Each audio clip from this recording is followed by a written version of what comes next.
事情要从他进京参加进士大考那天说起。多谢多谢，这啊。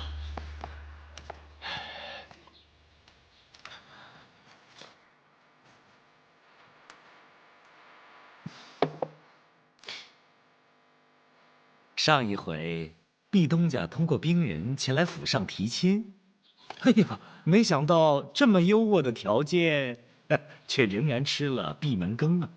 哎，真不好意思啊。小女生性倔强，极有主见，即便是父母之命、媒妁之言，她还是坚持己见。哎，这一点还请老朝奉转告朱老爷子，请他见谅啊。是啊，是啊，这种事本就不可勉强。不过，毕东家实在是太过欣赏令爱了，所以才命张某再度厚颜前来。之前兵人所提出的条件不但算数，而且府上若有其他任何的要求，也请直言提出，毕东家一定照办。哦，不管是何条件，都一定照办。只要在情理之内，一定照办。老头子，你听见了没有？我们呐，不妨把闺女给找回来，当面问问清楚，她到底还有什么想法，还有什么要求？不必找了。我就在这里。袁姑娘，想必您就是朱大老板一为左右手的张老朝奉。好说好说。我没有其他想法，也没有任何条件。我之所以不答应朱家的提亲，是因为我已经有心上人了，所以老朝奉这一次恐怕也是白跑了。张某倒是听过一个传说，说袁姑娘认为朱家的公子太过腼腆害羞，不敢与人说话，甚至不愿见人。不错，街坊邻里确实有这个传说。这个传说是错的。其实朱家的公子另有天赋，而且心地善良。如果袁姑娘愿意，张某倒是可以安排你们二位见上一面，如此就知道张某所言不虚了。是啊，是啊，外面的风言风语不可以随便听的。若是你和他见上一面，哎，也许啊，你就会改变心意了。这不妥。未曾合过八字，未曾有过文定，冰儿还是个黄花闺女儿，哪有此刻就与对方见面之理啊？这话不通。冰儿不也是常常和那个穷书生见面的吗？他们何尝合过八字，有过文定啊？那不一样，他们是青梅竹马，从小就在一起同窗共宴，当然得另当别论喽。两位无需争论了，反正朱家的诚心诚意已经表露无遗，只要袁姑娘仔细斟酌、反复考量之后，我们随时等候府上的消息。老朝奉，您放心好了，我会再劝劝闺女的，让她好好想想。既然如此，张某告辞了。老朝奉，您走好，恕不远送。慢走啊！没想到朱家为富不仁，却有这么一个知书达理、敦厚成笃的君子作为好帮手。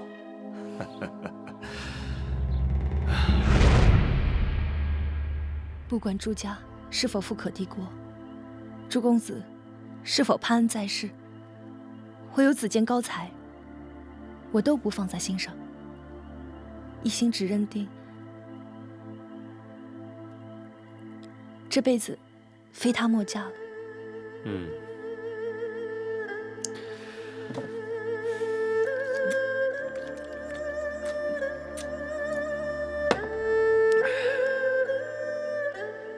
几番风雨斜阳后，最难消受美人恩。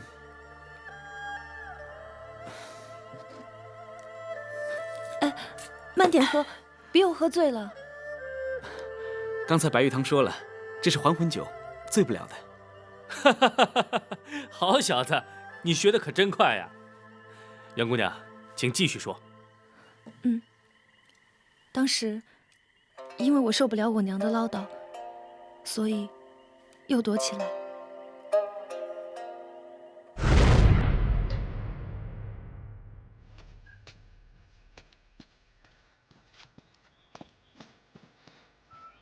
你找我有事啊？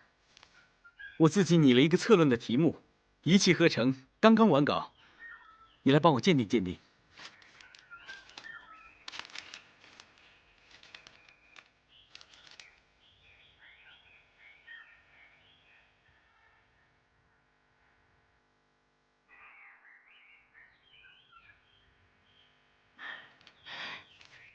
你刚写完的？没错，你觉得如何？好，非常好。不过我说不算数，如果你不介意的话，我想拿回去给我爹看一下。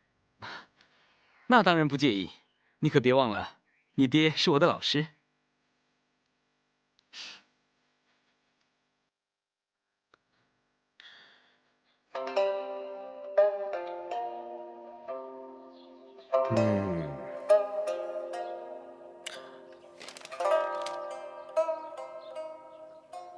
爹，怎么了？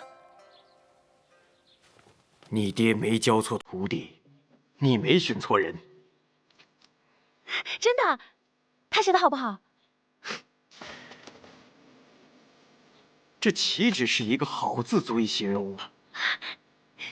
首先，这破题就破得好，语先惊人，而后畅谈论述，高昂处石破天惊，诋毁时婉转动人。其立论之精辟，见解之独到，即便是当今翰林，恐怕也未必拿得出这么好的文章来。真正是铁笔穿纸，掷地有声啊！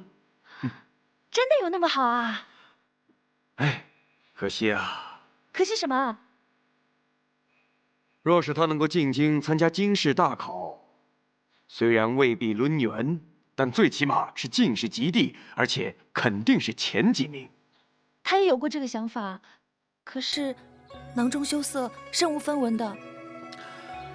爹，咱们可不可以替他想个法子啊？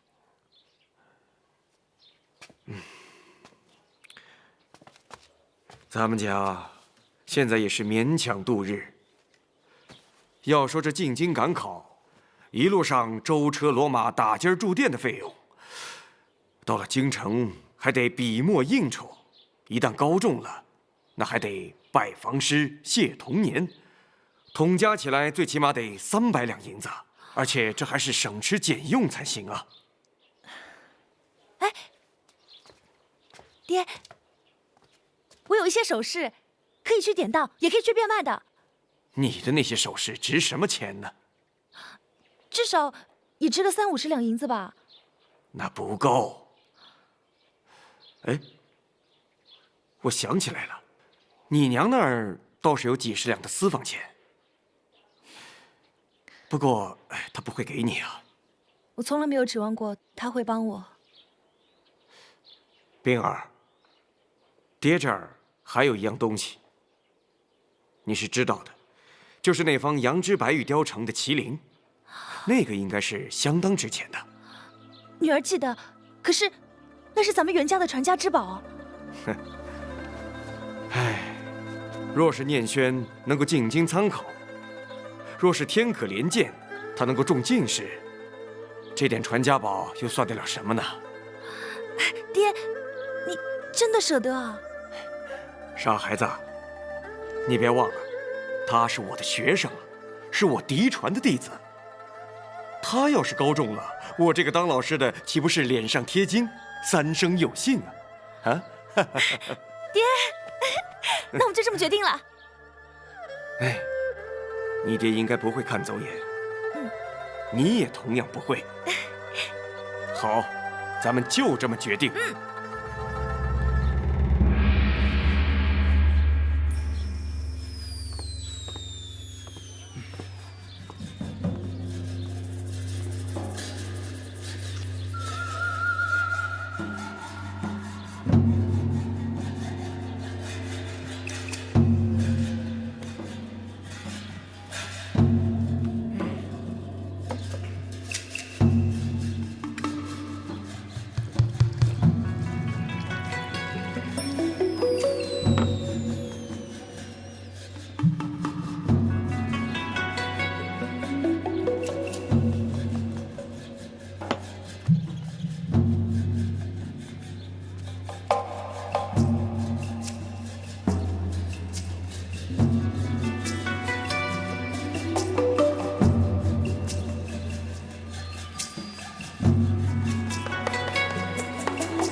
娘上门当当，我倒还是头一回遇上。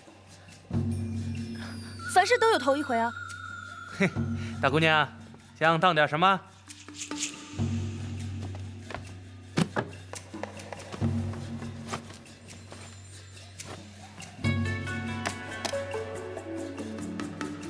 当这些。哎，我看看。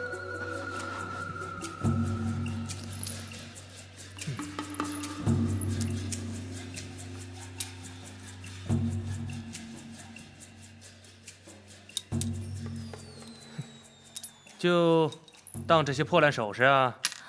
什么破烂首饰？你看清楚了，这是碧玉镯子，还有镶金的首饰啊！哎，得了，你当我是瞎子？我告诉你吧，你是头一回上门当当，不懂得当铺的规矩啊！凡是上柜的东西，全属破烂，明白了吗？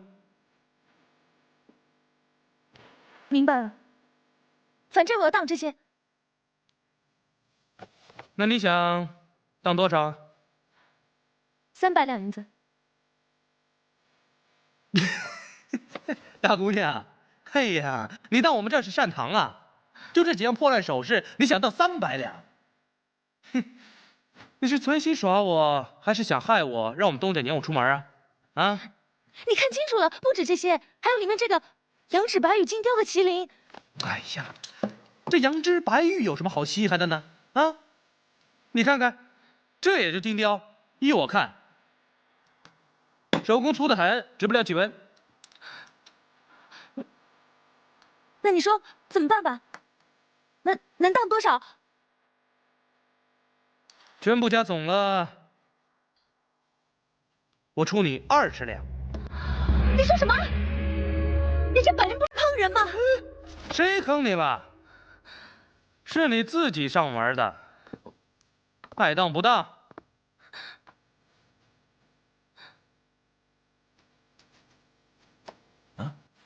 袁姑娘，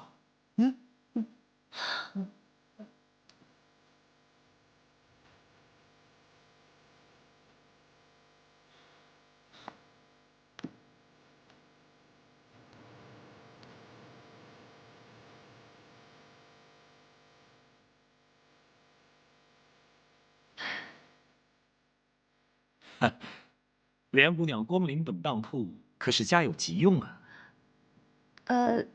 是我个人。哦，袁姑娘，可是有什么急用？这是我个人的私事。抱歉抱歉，是我话多了。不用客套。那请教老朝奉，我这些究竟能当多少？让我先看看。嗯。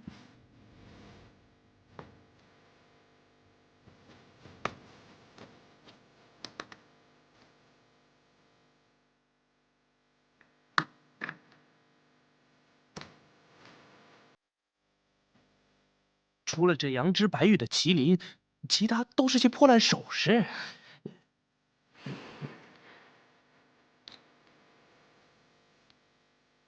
你出他多少？20两。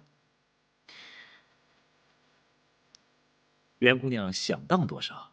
我300两。哦，没错，我是要当300两。我20岁入行，到现在也已经30多年了。虽不敢说十分精到，但是还未曾看走过眼。袁姑娘是否愿意听我说一句公道话？老朝奉请说。就当铺的规矩行情，这只玉麒麟大概只能当到10到15两，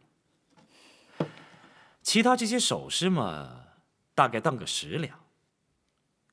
如果是我出价的话，顶多能出到30两。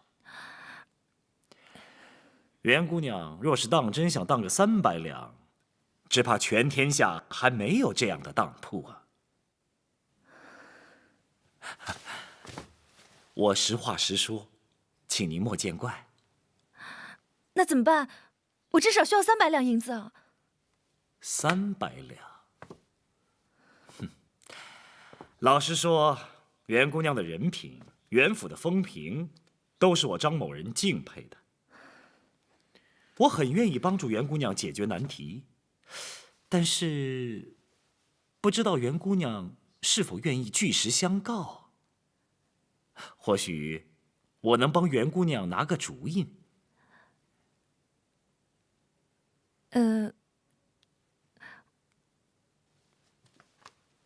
好，我愿意。只不过，我明白，我明白。这样吧，我们到大厅去谈谈如何啊？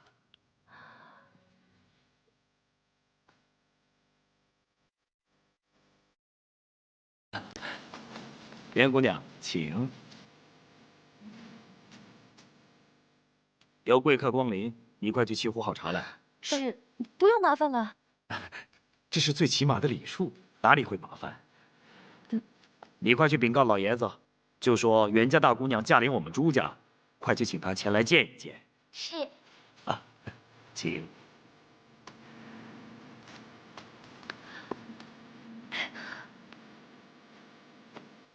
我只不过是这样子不妥吧？有何不妥？朱大老板3番2次请人上门提亲，就连您这位老好人也都出面，可是我却一再拒绝。现在我却上门有求于人，心里自然会感觉不妥。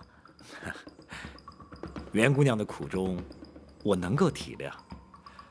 不过，老爷子是天下第2档的老板，袁姑娘有困难，我也不能擅自做主。只有老爷子点了头才能算数，您说是不是？来，请坐吧，坐下好说话。好吧。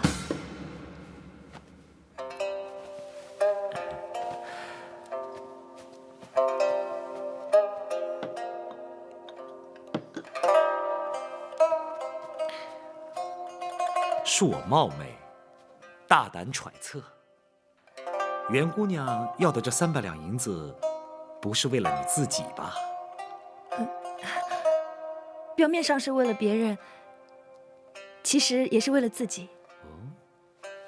哎呀，想不到啊，想不到，袁大姑娘居然光临寒舍！来，坐，别客气，到了这儿就别客气了啊！坐，请。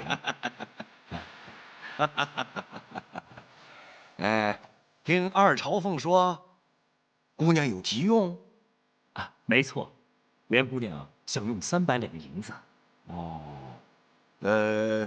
用什么做抵押呀？不敢有瞒老爷子，那些抵押的当品，大概总值30两银子。啊？这个相差悬殊太大了吧？就是因为这个缘故，所以老朝凤一片好心，把我请到厅里来，说要帮我想个办法。没错，我的确说过，不过，我也必须请袁姑娘把这笔银子的用处据实相告，才好有所斟酌呀。好，那我就实话实说。这300两银子，我是要给明念轩做进京赶考用的盘缠。明念轩，那个穷书生，他目前是个穷书生，可是他一旦金榜高中，就会有另外一番天地的。金榜高中，嘿嘿，谈何容易啊！袁姑娘，我今天跟你把话说白了吧，我们朱家提亲的条件你是知道的，只要你一点头，那就是荣华富贵的少奶奶啊！你为什么偏偏要去赌那个姓梅的书生呢？啊！感情的事谁也没有办法勉强，我不是赌，而是确信他一定会高中。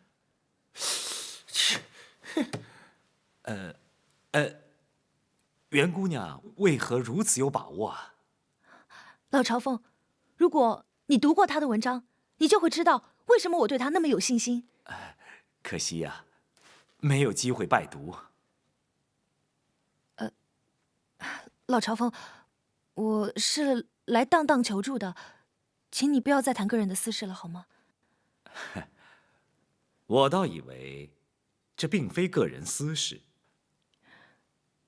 我可是全心全意的想帮助你成全心愿。怎么帮？这样吧，如果你方便的话，把梅公子的大作拿一篇我来拜读拜读，或许我会有更好的方法。当真？我这辈子还没有骗过人。怎么会是个伪君子呢？是啊，整个三柳镇的人都说，朱常父为富不仁，却找了个老好人做他的帮手，帮他积阴德。如果人人都说他是坏人的话，那就不是伪君子。这个呀，你们两个不了解。等将来有一天真相大白的时候，你们俩就明白了。白大侠初来乍到，怎么会对他如此了解？哎，先不提那个老混蛋，袁姑娘，后来呢？当时，我想老朝奉只是一心想帮我，所以我想给他看看聂轩的文章，也是应该的。难怪当初你找我要那篇文章，却又不肯告诉我原因。当时的确不想让你知道。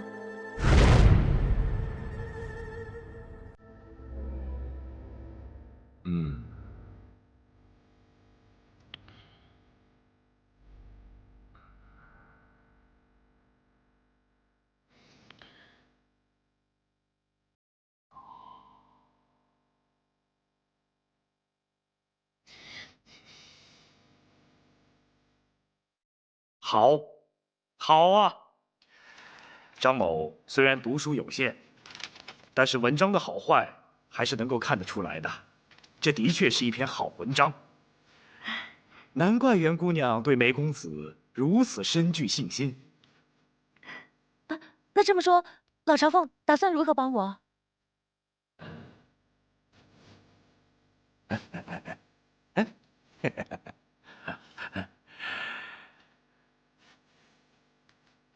我跟老爷子商量过了，进京赶考是件好事，理当帮助成全。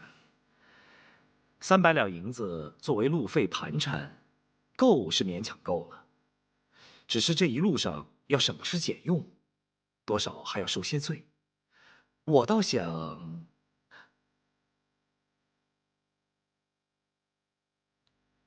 俗话说穷家富路啊。这自然有他的道理。要是有个500两，甚至1000两，这一路上就会舒服许多，甚至还可以抽空温书，逍遥自在。500两，甚至1000两。老朝奉，我连想都不敢想。这是可以做到的。我们老爷子准备相助梅公子500两银子，这还不算。如果梅公子果然高中，还会送上5000两作为贺礼。天下居然有那么好的好事，想必有条件的吧？那当然了。不知是何条件？姑娘，我让朝奉草拟了一份契约，袁姑娘不妨过目一下啊。袁姑娘，请。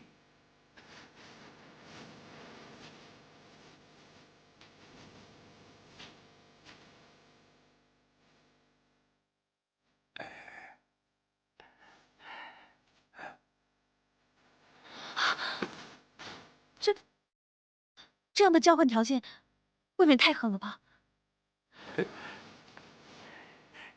袁姑娘，你言重了。我们老爷子一直希望聘娶袁姑娘做朱家儿媳妇，但既然你认定梅公子有高中的把握，那么如此的交换条件，又哪里能称得上一个狠字？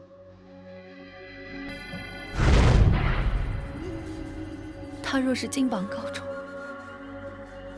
出了500两银子，还另外赠送5000两。倘若他不中的话，我就必须得嫁给朱永贵，成为朱家的媳妇。哼，这简直是趁人之危，落井下石。那你答应了？我当时不敢答应。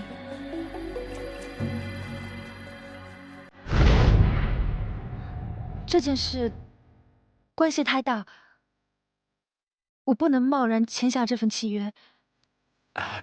当然，当然，兹事体大，而且也不急于一时。袁姑娘，你大可慢慢考虑斟酌，我们等你的回话。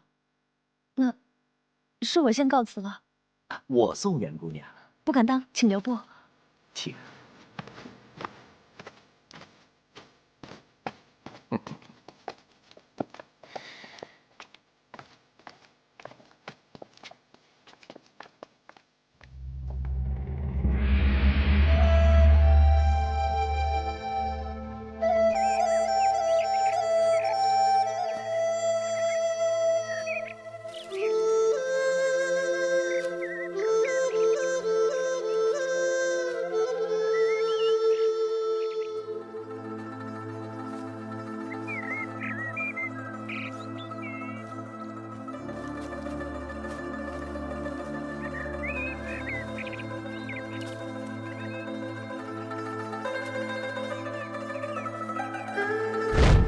毕方叔，我曾想过要进京参加会考，可是我穷得连盘缠都没有。如果你真的有这个想法，盘缠是另外一回事啊。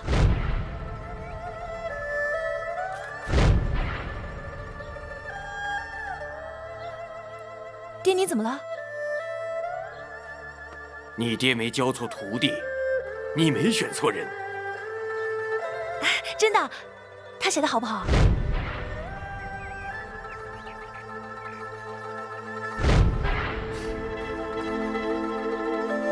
这岂止是一个好字足以形容啊！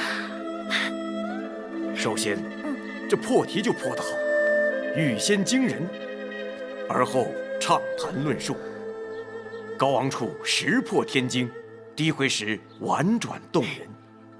其立论之精辟，见解之独到，即便是当今翰林，恐怕也没有几个人能写出这样的文章。真正是铁笔穿纸，掷地有声啊！真的有那么好啊？哎，可惜。可惜什么？若是他能进京参加京试大考，虽然未必抡圆，但最起码进士及第，而且必然是前几名。他也有过这个想法，可是囊中羞涩，身无分文的。爹，咱们可不可以替他想个法子啊？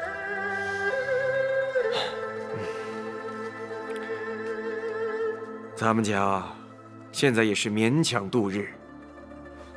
要说这进京赶考，一路上舟车骡马、打尖住店的费用，到了京城还得笔墨应酬，一旦高中了，那还得拜房师、谢童年，统加起来最起码得300两银子，而且这还是省吃俭用才行啊。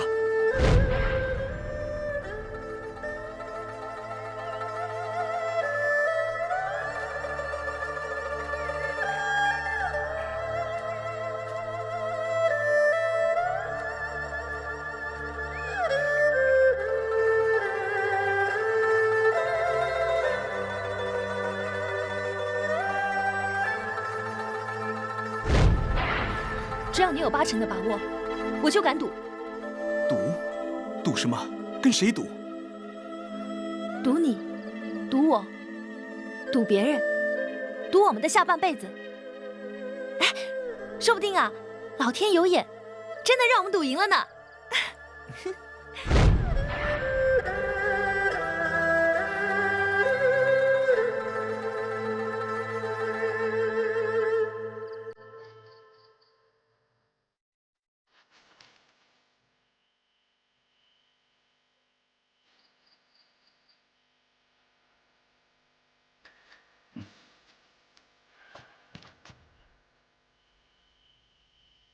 我本来下定决心把真相告诉他，也多一个可以商量的人。可是，我看见他深夜苦读的模样，突然又有所不忍。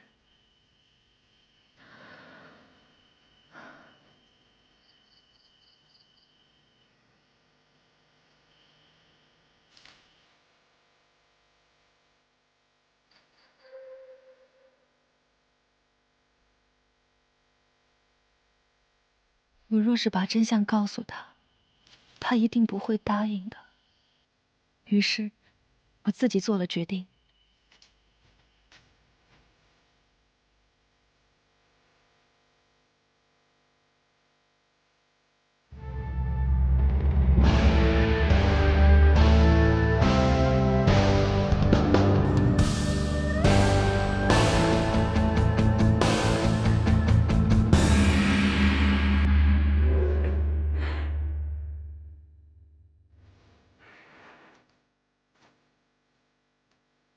袁姑娘，当真做了最后的决定？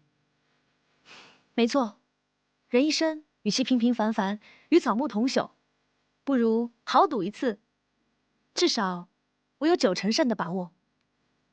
好，袁姑娘真是有须眉的气概。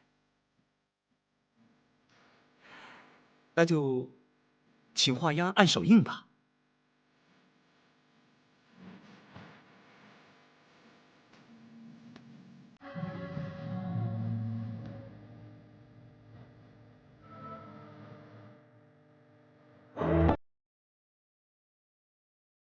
就这样，我的后半辈子是幸福还是苦痛，全系在念轩是否能金榜高中这件事上。没想到，敖丙，你不要哭了，是我不好，是我负了你，是我没出息，你别再哭了。现在说这些全是废话，他心里难过，你就让他哭，哭个痛快。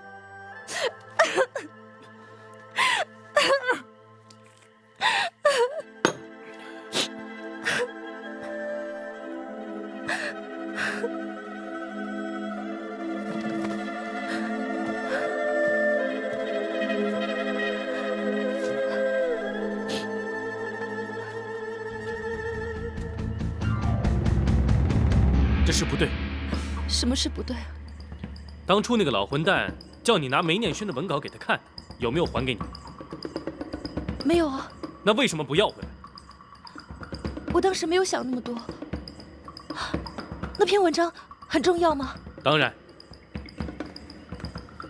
我问你一个重要的问题，你要如实回答我。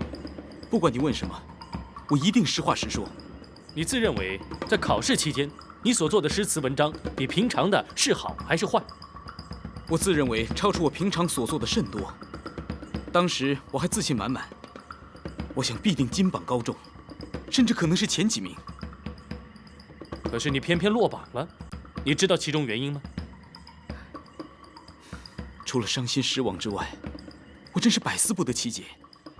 尤其是在大考之前，有几次文友聚会，有些诗词文章比我逊色之辈，竟然也名列榜上。你还能背诵吗？当然能。白大侠，为什么要问这些呢？你可曾听说过所谓的科场舞弊？曾经略有所闻，但不知其详。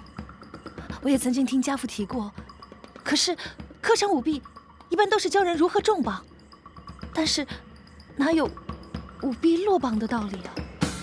你们没走过江湖，没见过官场，当然不懂其中的奥妙。如果有人能舞弊，能让人中榜，当然也能舞弊让人落榜。这朱家有这么大本事吗？我不敢说朱家一定有这种本事，但是你敢说他们一定没这种本事吗？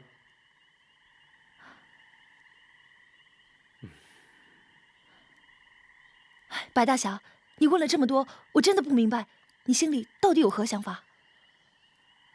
我心里的想法暂时不用告诉你们，但是我已经理出了一些头绪，摸出了一些门路，可是还需要整理求证。不过，到时候你们就会明白了。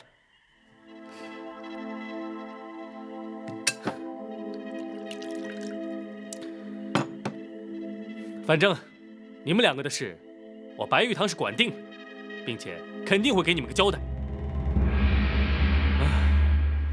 我也累了一天一夜，实在该找个地方歇歇了。袁姑娘，你是想继续留在这里等到天亮，还是要回家叫门，由你自己决定。至于你，读了一肚子诗书，比我更懂得生死之间泰山与鸿毛的道理。我走以后，有袁姑娘留下来陪你，你应该不会想不开了吧？我向白大侠保证，从今以后一定珍惜此身，做一个有用的人。好，这才像句人话。好，我走了。啊，差点把你给忘了。如果你再敢回尼姑庵逃避现实，就证明你不想真正要自己的家。那到时候我就会一把火把你们家给烧了，你信不信？白大侠，你说话行事向来都那么霸道吗？行走江湖，处处荆棘，如果不霸道些，有些事就难以处理。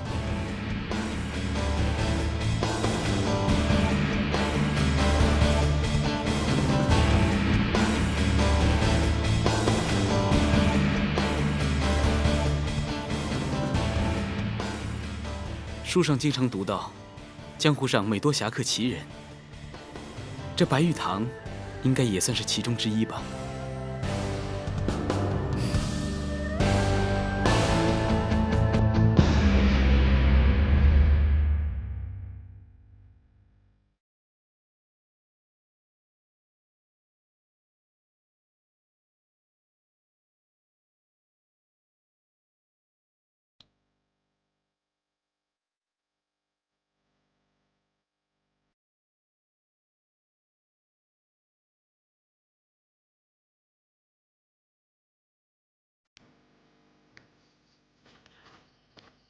小贵，听说你找我啊？是。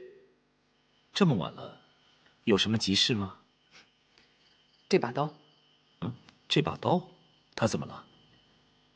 这把刀，莫非你已经在书本上找到了这把宝刀的来历？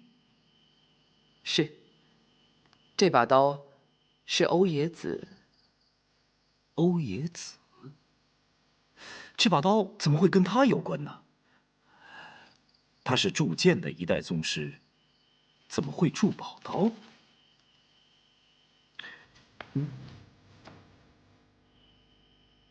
欧冶子一生铸剑，耗尽心血。或曰：人即是剑，剑即是人。曾为越王铸战卢、巨阙、圣耶、鱼肠、纯钩等五剑。又与干将为楚王铸龙渊、太阿、工部等3剑，皆名传后世也。再读。然则欧冶子铸剑之余，曾试铸宝刀一把，采铸剑残余之精铁，割指断发，削发与精铁熔炉，3日夜刀成。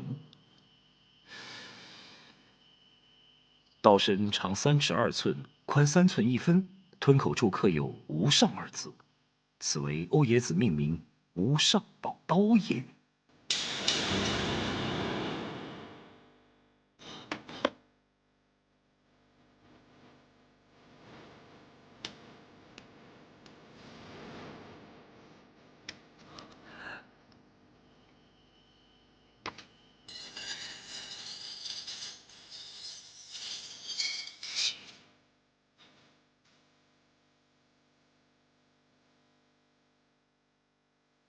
好，这果然是欧冶子的私房刀，这简直是无价之宝啊！5万两银子，值。但不知白玉堂是否知道这把刀的来历？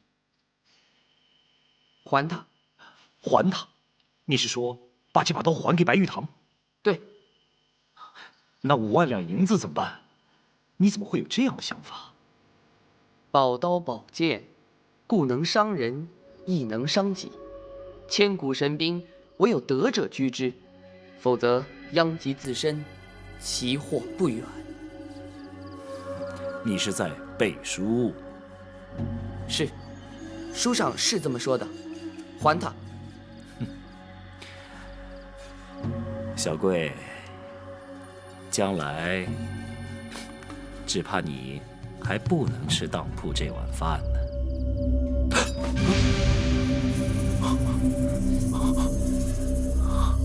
归鞘！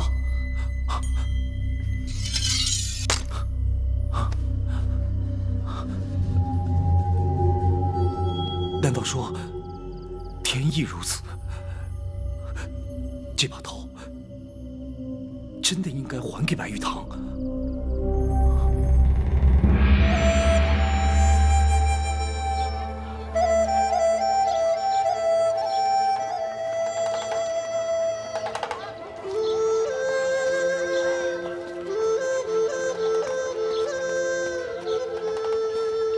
你看，就是那里。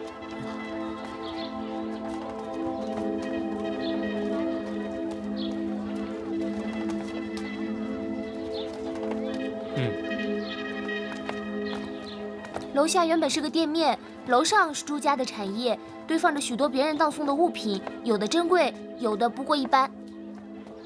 既然是店面，为什么大门里头空空如也？朱家为了安全起见，活生生以低价逼走了当时开店铺的老板，宁愿让他空着，也不租不卖的。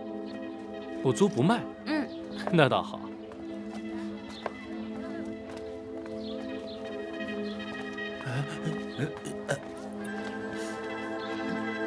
你们别怕，你们只不过是朱家的奴才保镖，只要你们不惹事，我是不会找你们麻烦的。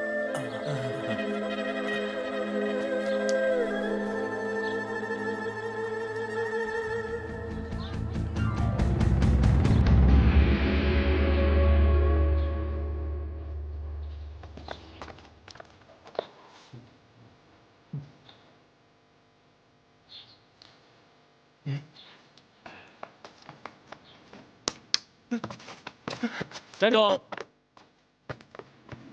二朝凤啊，二朝凤，你见到我就跑，你是不想见我，还是不敢见我？甚至是不是你看不起我？不，嗯，白大侠，不要误会，小的怎么敢？哼，白大侠，您3度光临，这回是？不管来干什么，反正你也做不了主，赶紧去请你们当家的朝奉出来。是，您稍等，稍等。白大侠，我看你要是多来几回啊，迟早把他给吓出病来。这江湖上有句俗语，叫车船垫脚牙，不死也该杀。他们这开当铺的比他们还坏，就应该让他们吃点苦头。唉，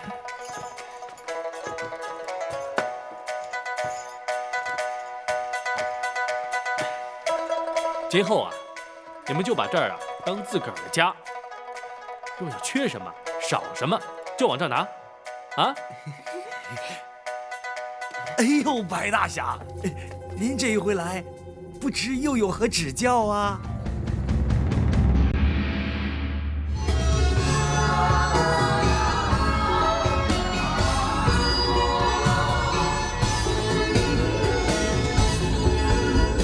强出头不服输，自寻烦恼，天外有天比你高。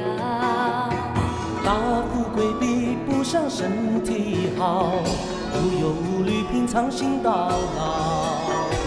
看得透想得开，别爱计较，狂风大量开不下。我朋友要比多仇人好，让人一步世界大多了。真心好，久了总会被看到。